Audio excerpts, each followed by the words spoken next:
Cela fait des années que la lutte contre les projets inutiles et nuisibles est lancée. Aujourd'hui, nous sommes au Testet, et cela fait plus de 2 mois que les décideurs veulent faire passer leur projet de barrage en force.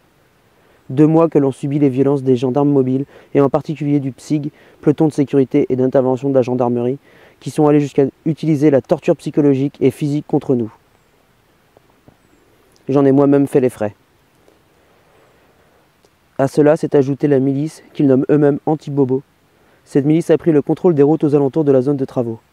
Ils frappent au hasard tout véhicule passant devant eux, ils brûlent, blessent, lancent des appels au meurtre sur internet et organisent des chasses à l'homme équipés de projecteurs, de quads, de chiens et de fusils de chasse, le tout couvert par les gendarmeries alentours.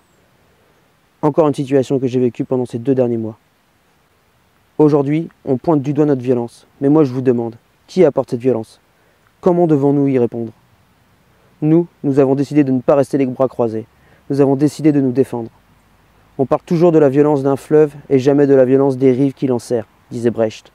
Cela résume bien la situation politique et médiatique. On nous agresse, on se défend, et c'est nous qui sommes accusés. Jusqu'à présent, nous savions que pour nos idées, nous pouvions être arrêtés, que pour nos idées, nous pouvions être blessés. Maintenant, nous savons que l'on peut être tué.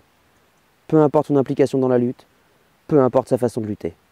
Nous étions nombreux dès le début du week-end où s'est passée cette tragédie à avoir relevé la puissance anormale des grenades offensives utilisées par les forces de l'ordre présentes, jusqu'à 34 camions comptés le samedi 25 octobre en fin de journée. Leur mission, il faut le rappeler, était de protéger un enclos vide. Dans la nuit de samedi à dimanche, nous avons vu 3 de ces grenades exploser près d'un camarade. Nous l'avons vu tomber à terre. Nous avons essayé d'aller le chercher, mais la gendarmerie l'a saisi avant nous. En fin de nuit, après une dernière salve de lacrymo en rideau, une fois le nuage dégagé, toutes les forces de l'ordre avaient bizarrement disparu. Ce n'est que le lendemain que nous avons appris la triste nouvelle. Rémi, le camarade qui est tombé quelques heures auparavant devant nous, est mort. Le matin, nous sommes retournés sur la zone d'affrontement, nous y avons découvert des traces de sang et autour éparpillées sur au moins 15 mètres les restes d'un sac à dos.